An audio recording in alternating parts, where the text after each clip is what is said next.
Bismillah, alhamdulillah, wassalatu wassalamu ala rasulillah, amma ba'd. Kita lanjutkan kembali. Al-faslu tsani, al-ismu bin nazari ila naw'ihi. Fasal kedua, isim ditinjau jenisnya. Isim ditinjau menurut jenisnya terbagi menjadi dua, yaitu ismun mudzakkarun dan ismun muannatsun. A. Isim mudzakkar, ismun mudzakkarun, atau laki-laki. Isim mudzakkar terbagi menjadi dua, yaitu satu, mudzakkarun haqiqiyun, mudzakkar hakiki, yaitu isim mudzakkar yang menunjukkan manusia dan binatang. Misal, talibun, seorang siswa. Muhammadun, Muhammad. Thaurun, seekor banteng. Yang kedua, mudzakkarun majaziyun, mudzakkar majazi, yaitu isim mudzakkar yang tidak menunjukkan manusia dan binatang. Misalnya, kursiyun, sebuah kursi. Qalamun, sebuah pena. Kitabun, sebuah buku. Sekarang untuk B, isim muannats, ismun muannatsun, yaitu perempuan.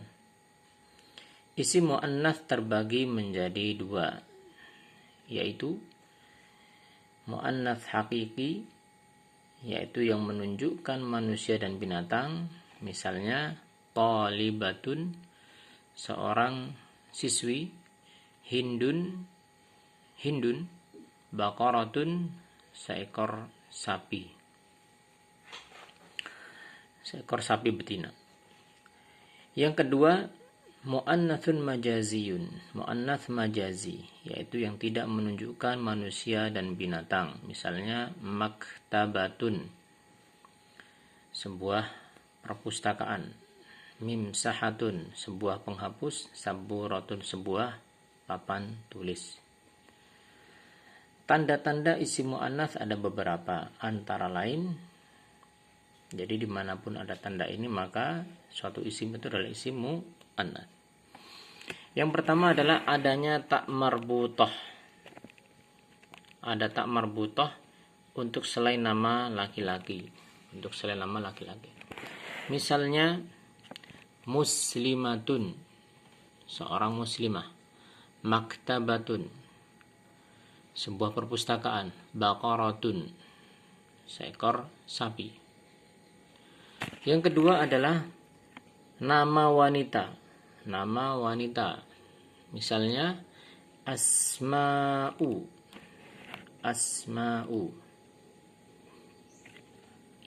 Kemudian hindun, zainabu. Ini adalah nama wanita.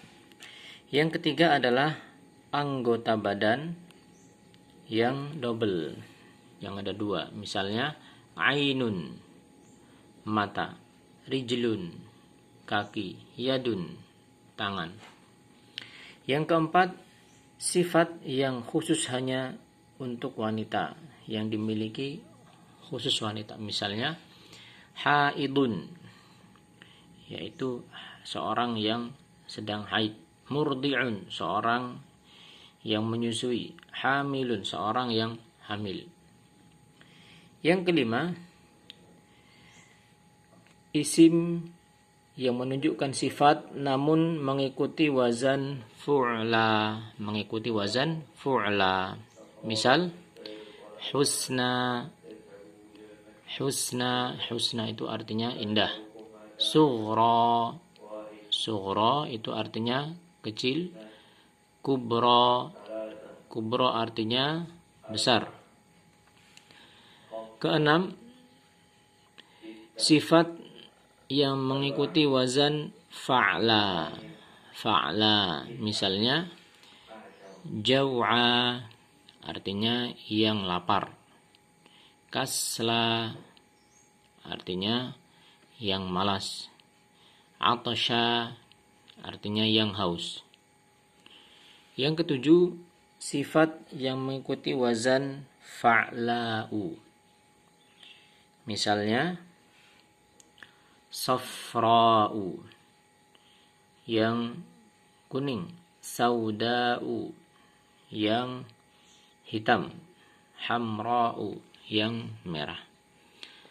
8. Dan di sana ada beberapa isim muannats yang tidak ada tandanya dan hanya diketahui dengan seseorang mendengar percakapan orang Arab atau membaca atau melihat pada kamus. Misalnya jahannamu, ardun, jahannam, jahannam, ardun, bumi, bi'run, sumur, ka'sun, piala atau gelas besar, rihun, angin, syamsun, matahari, narun, api. Catatan 1. Ada isim yang ada tak marbutah, namun ia adalah tetap dianggap isim mudzakkar. Misalnya adalah nama untuk laki-laki.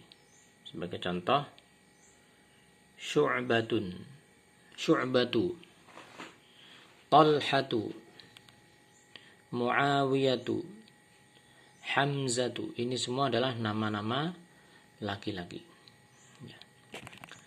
Catatan kedua, ada isim yang boleh atau bisa teranggap sebagai mudzakkar atau muannats. Misal samaun,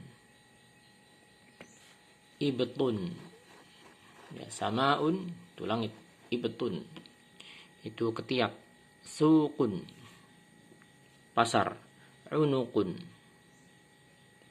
leher, silahun senjata, sikinun pisau, sabilun jalan, tariqun juga jalan.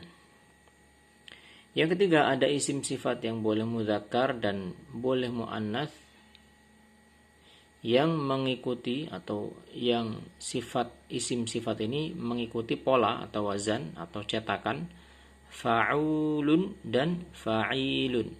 Contoh, rajulun qatilun, artinya laki-laki yang terbunuh atau yang dibunuh. Rajulun saburun, laki-laki yang sabar. Nah, kata qatilun dan juga saburun ini juga bisa dipakai untuk memberikan atribut atau sifat bagi isim yang muannats. Contoh, imra'atun qatilun, wanita yang terbunuh atau yang dibunuh. Imra'atun saburun, wanita yang sabar. Demikian, wallahu a'lam.